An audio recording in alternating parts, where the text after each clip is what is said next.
Bueno, buenos días, buenas tardes. Vamos a hablar hoy sobre la relevancia de la seguridad en los productos y servicios dentro del derecho del consumidor. Y esto que hablamos de la relevancia de la seguridad en los productos tiene que ver con que existe un fuerte interés social en garantizar la seguridad de los bienes y servicios comercializados, como una forma de resguardar el derecho a la salud y proteger a consumidores y usuarios. Esta preocupación que se evidencia a nivel mundial, de todas formas, existe también en nuestra legislación, especialmente a partir de la vigencia de todo lo que es el Estatuto de los Derechos de Defensa del Consumidor. Hay diferentes normas legales para esto. Tenemos la Constitución Nacional, que al incorporar la cláusula de protección al consumidor y a los usuarios, reconoce que en el marco de la relación de consumo, los derechos a la protección y a la salud y a la seguridad e intereses económicos toma un papel preponderante. Y entonces lo que hace la Constitución es dar un gran marco protectorio que atiende íntegramente a los intereses patrimoniales y extrapatrimoniales del consumidor. Cuando decimos patrimoniales, nos referimos a los intereses económicos, y extrapatrimoniales pueden ser otro tipo de intereses como el derecho a la salud.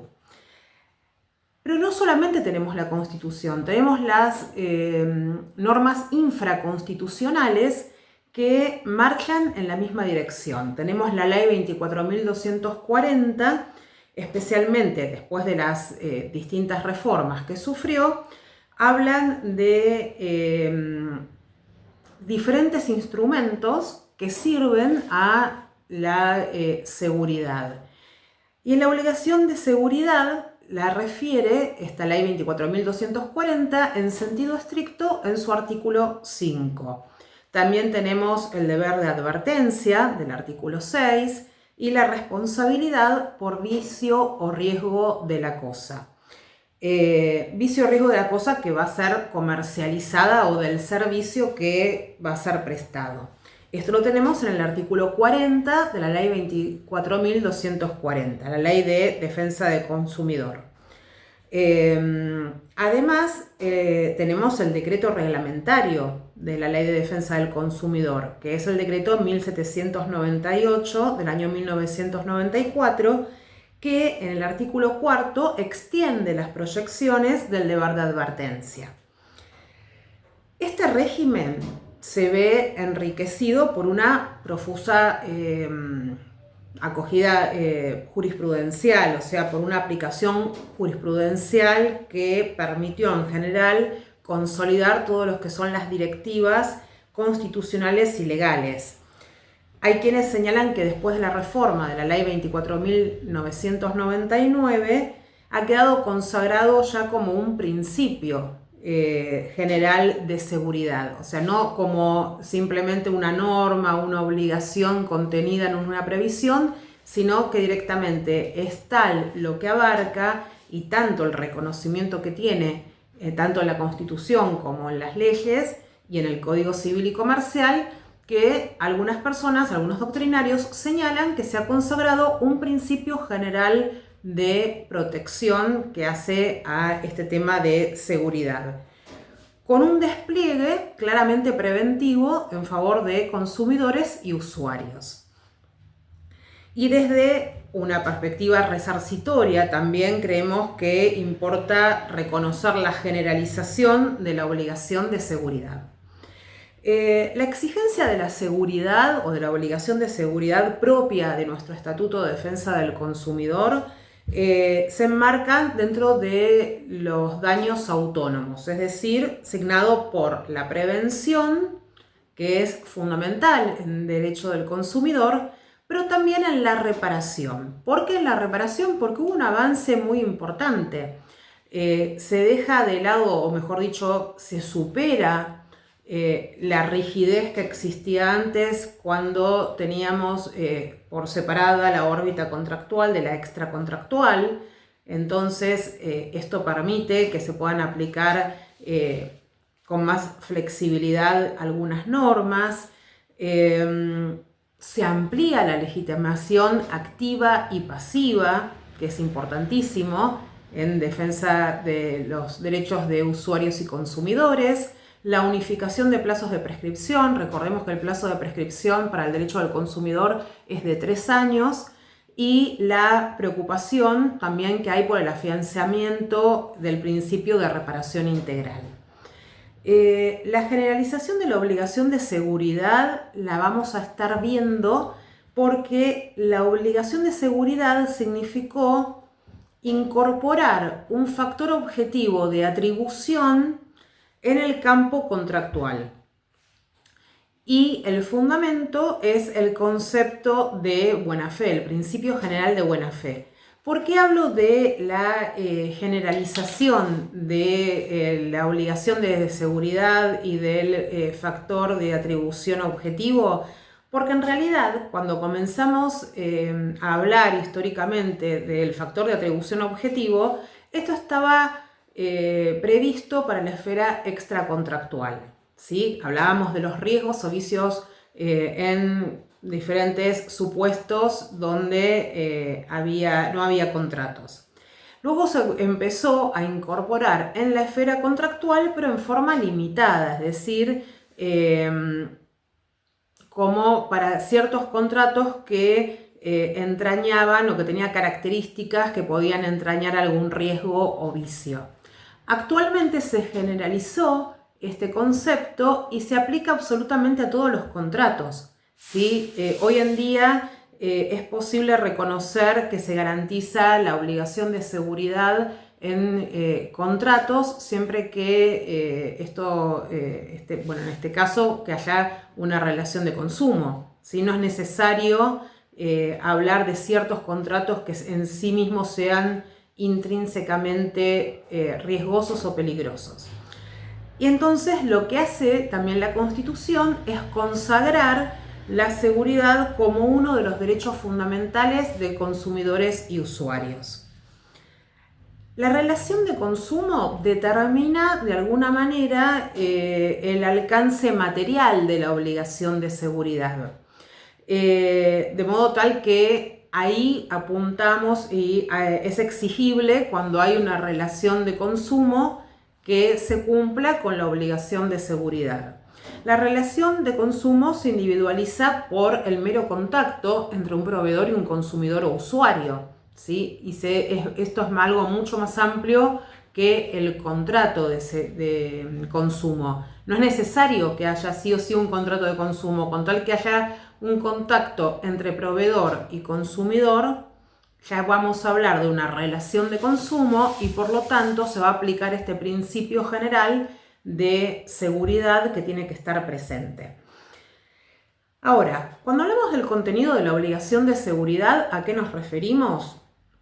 Concretamente, es incorporar productos seguros al mercado, conforme las exigencias de las normativas, pero también de lo que siempre decimos, de las legítimas expectativas del consumidor o usuario.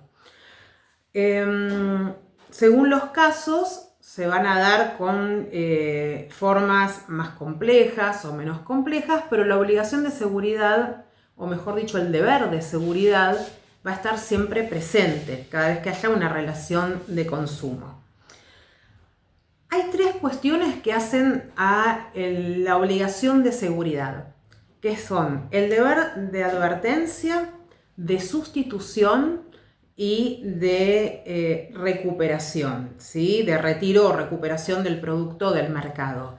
Esto sería el contenido de la obligación de seguridad, a cargo obviamente de un productor que tiene este deber a su cargo. La advertencia significa poner a disposición del consumidor la información necesaria y suficiente para advertir justamente de los riesgos que puede contener un producto o un servicio con el propósito de evitar daños. O sea que vemos que la advertencia va a estar íntimamente ligada a la información. Advertir mediante la información adecuada para saber en qué momento o en qué sentido se debe tener cuidado con un determinado producto o servicio. Nuestro Estatuto de Defensa del Consumidor contiene normas especiales con respecto a estos temas en particular, pero lo que vemos es que hay como una cierta deficiencia en la redacción. Por ejemplo, el artículo 6 de la Ley 24.240 parecería limitar el deber de advertencia a las cosas y servicios riesgosos, incluidos los servicios públicos domiciliarios, porque habla de cosas o servicios riesgosos. Pero sin embargo, el texto creo que va más allá, habla de una advertencia que no debe circunscribirse a cosas o servicios que resulten riesgosos, sino que tiene que ser extendido a la utilización de cualquier producto o servicio que pueda suponer un riesgo, es decir, que pueda producir un riesgo a la salud, que pueda producir un riesgo para la seguridad, aunque no sea intrínsecamente riesgoso, ¿sí? Todo lo que afecte a la salud, a la integridad física de los consumidores o usuarios, la advertencia en este caso no la podemos ver limitada únicamente a un producto comercializado, porque lo que se trata es de mantener indemne al consumidor, o sea que la advertencia es importante realizarla a través de la información. El grado de peligrosidad de productos o servicios pueden tener una peligrosidad inherente, es decir, latente, o una peligrosidad adquirida, es decir, en razón de un defecto. Cuando hablamos de un producto o servicio con una peligrosidad inherente, estamos hablando que por su propia naturaleza puede conllevar un riesgo. Entonces, es importante obviamente advertir y por eso se pide que en las instrucciones se especifique justamente la advertencia del modo de instalación, de uso y de mantenimiento para evitar y para prevenir daños al consumidor. Pero en este caso, cuando hablamos de daños inherentes, es por su propia naturaleza. Pueden existir otros daños que no sean inherentes, sino que sean adquiridos, por ejemplo, por alguna pieza que vino fallada. Entonces ahí hay un defecto que tiene que ver con una pieza y no es inherentemente o por su propia naturaleza algo peligroso. En realidad puede ser, por ejemplo, hay un caso que tiene que ver, que recuerdo ahora, era López Marisol con Compañía de Cerveza Buenos Aires, de la Cámara Nacional Civil Sala C, del año 2004, donde se realizó una acción por daños y perjuicios con fundamento en el estatuto o en las normas de protección al consumidor por una cerveza envasada en una botella de vidrio que el consumidor retiró del supermercado y expuesta al calor que tenía en el automóvil, al abrir el baúl del automóvil explotó. El juez de primera instancia hizo lugar a la demanda entendiendo que faltaba un deber de advertencia en el sentido de que el calor y el movimiento del auto podían provocar que explotara la cerveza. La Cámara Civil Sala C revoca este fallo, es decir, modifica el fallo entendiendo que se descartó en este caso que la botella de cerveza fuera una cosa riesgosa o viciosa y que no debería haber o que no debía haber un deber de advertencia en este sentido. La mayoría de la doctrina no coincidió con este fallo porque precisamente, si bien es algo que la gente puede saber comúnmente, no está de más reiterarlo o avisarlo, ¿sí? Advertirlo, con lo cual es un fallo bastante criticado. Bueno, cuando hablamos de advertencia, el deber de advertencia, ¿quiénes son los sujetos de este deber de advertencia? En realidad, la ley habla de proveedores, ¿sí? Simplemente el artículo 4 del decreto reglamentario del 1798 habla de la responsabilidad de todos los proveedores. Y directamente la ley no hace alusión a ningún sujeto. O sea que acá tenemos algo que podría haber estado un poco mejor especificado, pero bueno. Entendemos entonces que la responsabilidad es de todos los proveedores, desde el distribuidor, el fabricante, intermediarios, comerciantes minoristas, etc. Es decir, toda la cadena que intervienen en el comercio con respecto a ese producto o servicio. Importante tener en cuenta que la advertencia no se agota al momento de la comercialización del producto, sino que el artículo 4 del decreto reglamentario justamente habla también de que la advertencia está impuesta también en el momento posterior a la introducción del producto o servicio en el mercado, cuando el proveedor advierte su peligrosidad, cuando toma conocimiento de la peligrosidad. Entonces, en este caso, tiene que comunicar inmediatamente esta circunstancia a las autoridades competentes y a los consumidores